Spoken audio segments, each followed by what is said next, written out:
Hello po, magandang gabi po sa inyo. At nandito na naman po tayo sa pangatlong episode natin. Thank you po sa lahat ng mga nagsusupport, sa mga nakakanood. Don't forget to share, like, and subscribe sa ating YouTube channel. As this channel is brand new, marami pa pong hindi nakakilala sa atin. So, spread the word.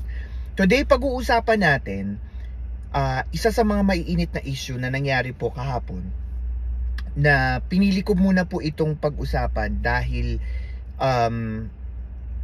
nagkaroon po ako ng idea kung paano ko to duduktungan sa isa pang malaking issue, which is yung ngayon na pag-uusapan natin, yung nangyari po sa Blue Ribbon Committee hearing na presided by Senator Panfilo Lacson. We will focus more on the speech na kung saan po maraming ibinunyag na mga pangalan si dating DPWH Undersecretary Bernardo, na idinawit niya pagdating po sa mga kickback na proyekto. Bakit ko po ito focus ngayon? Kasi gusto ko po ipakita sa inyo na yes, it's not a big deal right now kasi meron tayong mas malaking issue na dapat pag-usapan. Pero gusto ko po kasing magkaroon ng at least 2-part video para maikonekta ko tong issue na to sa Blue Ribbon Committee and ano po yung video message ni Saldico, which is our next episode. So, simulan po natin First is, pinaliwanag po ni Senator Panfilo Lacson na hindi po makakarating ang mga inanyayang kasali sa pagdinig ng flood control project sa Senado dahil po mismong kay Speaker Body D. III, siya po yung nagsabi na hindi niya po papayagan ng dahil sa ayaw niya pong makagulo or prejudice on the process because yung mga nasasakdal na connected sa flood control project ay nagsumiti na po ng kanilang dokumento sa ICI, which is an independent commission on infrastructure. So yun po yung reason. Also sinabi rin dito na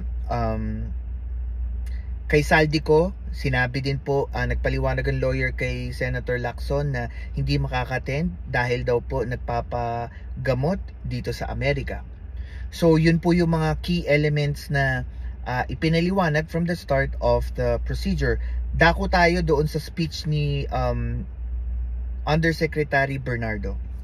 Isa sa mga bagay na ako personally nagulat ako kasi hindi ko kalain na yung mga senador na pinangalanan niya is something na I would say na magiging involved sa kahit anong corruption issues. Okay? And I think that's one of the reason why bakit pinagtuunan ko talaga po ng pansin at pinag-aralan ko ng konti sa abot ng ating makakaya tong issue na to. Noon pong speech ni Undersecretary, talagang sinabi niya lahat ng information about all that he know. Merong I would say may inconsistency pagdating sa details na inilahad niya kasi mas marami yung specific detailed information against the senators involved, pero doon sa mga kongresista konti lang. Pero ipinaliwanag niya kasi doon na mas marami daw po yung na-input na information sa kanya for the senators kumpara sa mga kongresista dahil po limited na yung kanyang access dahil hindi na siya nagtatrabaho sa DPWH, and also I think reason is nag-retire na po siya this year. Ano pa ba yung pinaliwanag niya dito? Also nagsabi din siya na hindi lang nangyayari ito sa DPWH, nangyayari din to sa iba't ibang departments, and also nangyayari din ito, pinaliwanag niya dito na kahit sa DPWH, hindi lang to sa pinaka mababang posisyon sa departamento nangyayari yung ganitong kickback o komisyon o sabihin na natin korupsyon. ito daw po ay widespread, magmula sa pinaka mababang posisyon up unto the secretary. At hindi lang to sa DPWH, kahit daw po sa iba't ibang department ng gobyerno. Okay, simulan natin yung pasabog niya, Senator Bong Revilla. Sabi niya po dito, noon daw pong siya'y nakulong, siya daw po ay bumibisita kay Senator Revilla sa kanyang selda makailang beses daw po. And masasabi niyang close friend niya si Senator Revilla at naging godfather daw po siya ng kanyang mga anak. Si Senator Revilla ng kanyang anak, at likewise yung mga anak naman ni Senator Revilla. So they're close friend. Noong panahon po ng December 2024, merong mga list of projects, may mga funding, at sinasabi dito na a total of $1.5 billion na merong 25% commitment. Usually sinasabi nilang commitment, pero it's another, I would say, government term for kickback, or or another term for kickback. So ang una daw po na ibigay sa kanya, and he remember, is a total of 125 million pesos na nakalagay daw po sa 6 na cardboard boxes at isang paper bag, na sa isang paper bag po nakakalaga ng 5 million pesos. So kung susumahin daw po, yung unang beses daw po na siya ay nag-deliver kay Senator Revilla is around 20 million. Tapos parang intriguing sa akin yung shinare niya dito na conversation niya with Senator Bong Revilla, na nung pumunta daw po siya doon sa bahay ni Senator, tinanong niya si Senator, bakit hindi ka nangangampanya? Tapos sabi ni Senator Bong Revilla, okay naman pare, maganda ang survey, so relax muna ako. Alam mo, kaya kung minsan, sa totoo lang, mahirap kasi minsan ang sakit ng mga politiko, na especially mga incumbent, yung mga dati na naging senador or nagpapa-re-elect na maging senador, kasi masyado ng mayabang ba, may yabang instinct na parang okay, kilala na ako, may name branding na, mananalo ko. Pero the problem is, there's no guarantee. Even surveys tells that the survey is not guarantee na mananalo yung isang kandidato up until the very end, the very second ng isang botante ay boboto, at ilalagay nila yung boto nila sa papel. Kasi nga po, that's how election works. At ang mga tao, and I believe that ang naririnig lang natin ngayon sa politics is always the extreme of every sides of issues. Extreme pro-government or extreme anti-government.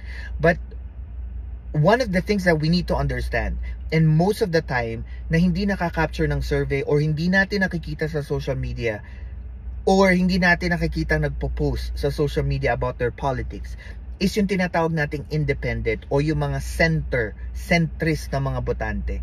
One of the things that we need to understand, etong mga center type voters, ito yung mga tao na kalimitang walang pakialam sa politics. They don't care about politics. They don't share anything about their views about politics, or they just work.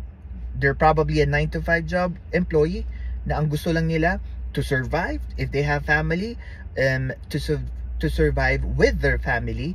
Pero yung engaging with politics, they don't care up until the very end, na dun pa lang natin malalaman na itong mga tinatawag na silent majority, ito yung mga tipo ng mga klase ng botante na hindi natin alam kung sino iboboto nila, at hindi rin natin alam kung ano nagpapasway sa kanila to move from point A to point B para iboto yung kandidato. Kasi there are multiple times in our situations, kahit na sa national or local election, na ang akala ng lahat, because of name branding or name recall ng isang politician, everybody can assume na mananalo siya kasi kilala na to. One case study that I always say to everyone is Yorme Isko Moreno. Isa po akong supporter niya nung election, and masasabi ko po na isa siya sa mga lagi ko sinasabing case study na kahit kilala ka, kahit araw-araw ka nasa media, local election is a lot different from national. Kasi doon lang natin nakita na marami pa palang hindi nakakilala kay Yorme pagdating sa Visayas region or sa Mindanao region, which is already a disadvantage on him in a way na mas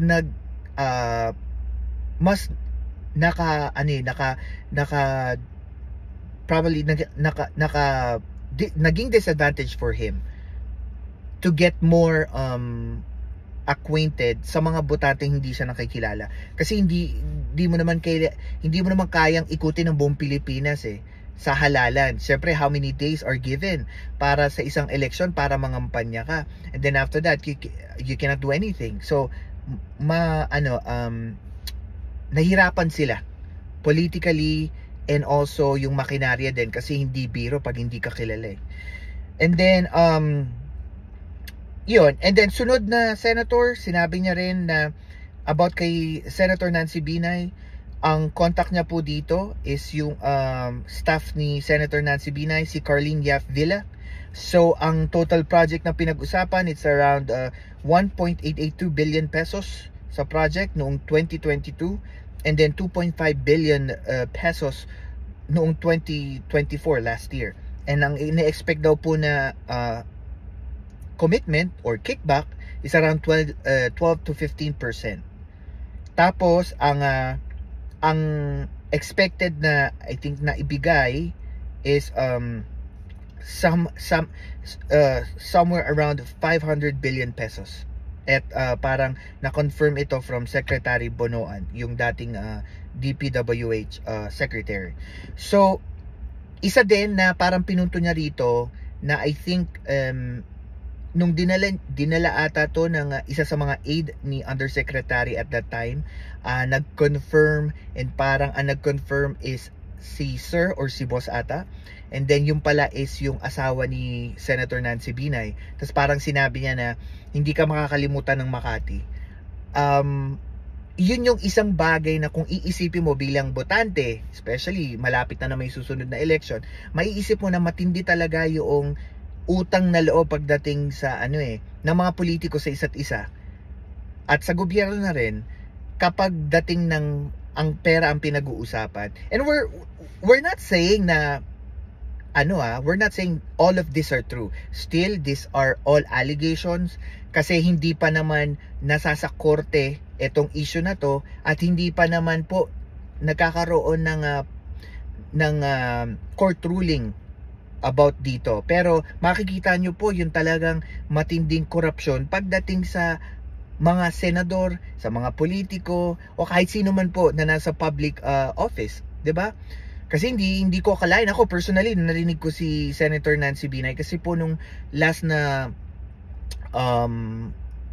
election na siya po ay tumakbo, binoto ko po talaga siya kasi natuwa ako dahil wala akong masyadong naririnig na naririnig na issue sa kanya. Tapos nung nalaman ko to, parang nalumo ako kasi hindi biro yung pangalang Binay 'di ba? Mula sa tatay, yung nagawa nila sa Makati, 'di ba? Kasi nasundan ko po 'yun Kaya parang sa akin personally, parang nalungkot ako nung nasama siya doon. Sunod, Senator Chis Escudero. Ang contact po niya dito is si Maynard Ngu, kung saan po between 2024 and 2025 nagkaroon daw po ng mga deliveries of money, and it's around a total of 1.4 billion pesos with a 20% commitment or tinatawag nating kickback. Naging issue to, ako personally, nung hindi po ako bumabalik pa ng political vlogging, na napapanood ko po yung mga issue dito pagdating kay Heart Evangelista na kanya pong partner.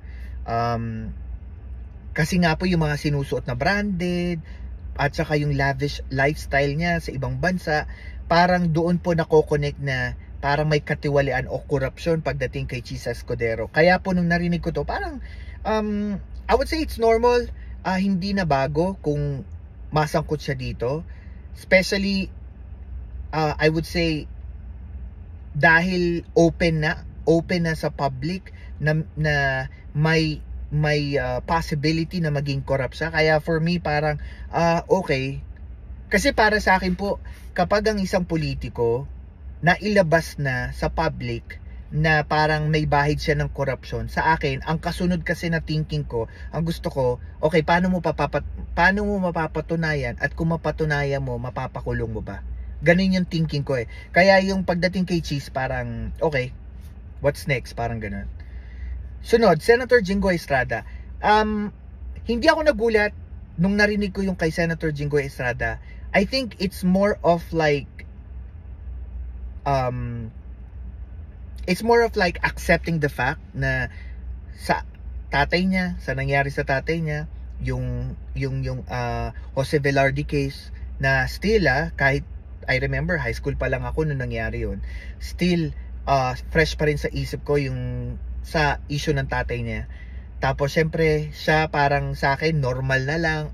I don't know, like probably mali ding isipin, pero sa akin kasi parang nagkaroon na ako ng already like thinking na kapag may Estrada, either may corruption issue or may anomalya na silang gagawin.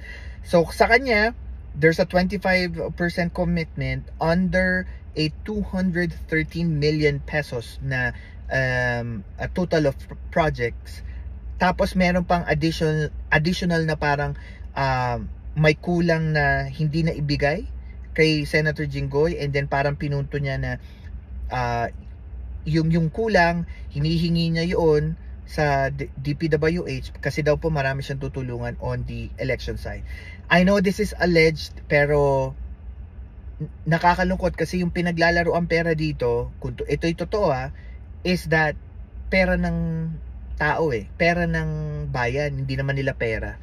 For them to think about like saan gagamitin, kung sinong tutulungan, di ba? Sa akin kasi, minsan iniisip ko kasi pag pera pinag-uusapan ng mga politiko, lagi ko sinasabi, instead of you thinking, sinong gusto mong tulungan, di ibalik mo na lang, i-refund mo na lang, parang sa Amerika, refund mo na lang yung tax ng tao. Di ba? Bigay mo na lang pabalik. Total, wala ka palang maisip kung sinong tutulungan. Di ba? At saka para sa akin, kung tatakbo ka ng eleksyon, at gagamitin mo yung pondo ng bayan, di mas maganda pang gamitin mo yung pondo, either gamitin mo yung pondo ng bayan at I would say gamitin mo yung pondo ng bayan, ibigay mo sa mga taxpayer. That's what I'm thinking, or probably wag ka na lang tumakbo kung wala ka talagang kakayanan, kasi para lumalagay ang taxpayer ang tumutulong sa'yo para manalo ka, which is unfair. Paano kung ayaw kita iboto? 'Di ba? So yun. Then sunod, dito ako talaga, isa to sa mga senador na nashock ako. Senator Grace po. Never in my entire life na iisipin ko meron siyang bayad ng corruption. Even 0.001%. Never even thought about it. But sabi nga dito, isa daw sa mga staff nakausap ni Undersecretary si JY De La Rosa. Noon daw po 2024, meron total number of projects amounting to 500 million pesos with a 25% commitment. Ako, nalulungkot ako kasi never would I think about, 'di ba? Tulad nga ng sinabi ko, and also this is only alleged, pero I'm already 50-50 about this kasi wala namang kumbaga wala namang usok na hindi mo malalaman kung wala talagang pinagmulan 'di ba? Ay wala namang apoy, tama ba? Sorry, parang mali ata yung pagpapaliwanag ko. Siguro gusto ko sabihin, if this is true, ang masasabi ko is that wala namang sikretong hindi nabubunyag, 'di ba? Yun nga lang kasi ang ano niya kasi, papakita niya kasi sa akin, she is like embodiment of like a perfect politician na parang walang bahid. Yun yung sa akin ganun ko siya tinitignan. Kaya every time tumatakbo yan bilang senador, not presidency, but bilang senador, number 1 yan si Grace po na binoboto ko. Sunod, Senator Mark Villar, sabi dito, most of the project lagi daw po siyang may 50% commission. Villar sounded like his father at saka yung mom niya. Di ba remember, nagkaroon na ng issue sila doon sa mga project nila sa Las Piñas ba? Tama ba ako? If I'm not mistaken sa mismong city na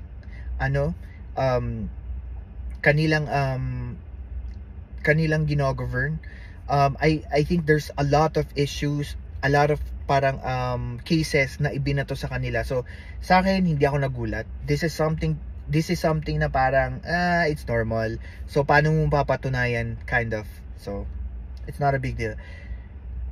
Sunod, ako din nagulat dito, Senator Sonny Angara. Dahil siguro sa sa track record ng tatay niya, na ako personally, I never heard any issues kay late Senator Angara. Kaya nagulat ako. Sabi dito, between 2019 and 2024, meron daw pong 12% commitment na naibigay sa kanya from a total number of projects. Hindi ko lang po nailagay yung total price. Specifically, nung naging daw po siya under the Committee of Finance. So yan, kinda tricky. I don't know, I would say kung baga sa 100%, I can say 30, parang 30% na naniniwala ako sa alleged na issue sa kanya. Ewan ko, mas namamayani kasi yung yung virtue na ipinakita sa akin ng tatay niya. Kaya parang hindi pa rin ako naniniwala that this is true. Tapos yung iba dito na open up, yung iba't ibang kongresista na hindi siya masyado nagbigay ng opinion. Congresswoman Clarita Robles and si Congressman Saldico. So kung makikita nyo po doon sa mga ibang video na lumabas na, most of the senators na nasabi dito sa statement na to, lahat po sila, well, they will say na it is false. But as a person that we always search for the truth at tinitignan natin yung mga ebidensya, wala namang magsasabi nito kapag hindi talaga ito na full proof ng korte, 'di ba? So lahat to, still up until now, it's all alleged. And also pinunto din ng mga senador dito na nagkaroon sila ng sesyon is that bakit daw po masyadong detailed, masyadong specific ang mga information pagdating sa senators kumpara sa mga kongresista. So para bang ito ba, ang motibo ba nito ay para sirain ang Senado? Sa kanilang credibility, parang ganun. So personally, hindi ko alam ang motibo, pero ang paliwanag lang po niya is because of the inputs of information he have. He only have more information from the senator side, not from the congresswoman or congressman. Sabi din dito, next session po nila, hindi pa po natin alam, wala pa po silang sinasabi sa Blue Ribbon Committee kung kailan po. Pero ang alam ko, while I'm filming this video, ang narinig ko, isa sa mga narinig ko na interview ni Senator Erwin Tulfo, I think 10 AM today, magkakaroon ata ng probably Blue Ribbon Committee hearing. I'm not sure if I'm correct. It's about flood project. Pero hindi ko alam kung yun. Kasi ang naguluhan po ako nung kanina, bago ko to i-record, nung nagre-research ako ng mga video about this, hindi pa po nasasabi ni Senator Ping Lacson kung kailan. Pero when I heard a recent interview from Senator Erwin Tulfo, ang sabi, mamaya daw pong 10 AM, Manila time. So it's Saturday, 10 AM. Yun. Okay, and then also, sinabi na rin po niya, nagsalita rin po siya about kay Secretary ng DPWH, former Secretary Bonoan, na ang pinaka-coordinator daw po or point of contact ng mga senators or congressmen ay si Secretary Bonoan. Sinabi niya rin dito na may computation about sa allocation funds. Ang nagbibigay daw po ng kalkulasyon o suma ay si Secretary, pero hindi daw po na ipapaliwanag kay Undersecretary paano nagagawa yung suma o yung summation noon, kung sino ang kung magkano ang pagbibigyan nino, parang ganun. Meron din po may tinanong din po sa ating Prosecutor General kung bakit daw po si Secretary Bonoan ay nakaalis papuntang Amerika, allegedly nasa Amerika daw, but wala daw pong no hold departure order. Ang sabi po nila, ang paliwanag lang po, wala pa sa ngayon, pero pwede daw po silang mag-issue ng lookout bulletin so that para makita daw po yung activity ni Secretary kung nasaan po siya, parang ganun. So far, yun po yung mga bagay na gusto ko i-share sa inyo. Kung kayo po ang tatanungin ko, ano po sa tingin ninyo ang, I would say, pinaka-shocking revelation na pangalan ng senador na na-involve sa issue na ito, at kung sino po iyon sa tingin ninyo, sabihin niyo po sa akin kung bakit, at itatry po natin sa next live ko, babasahin ko yung inyong opinion at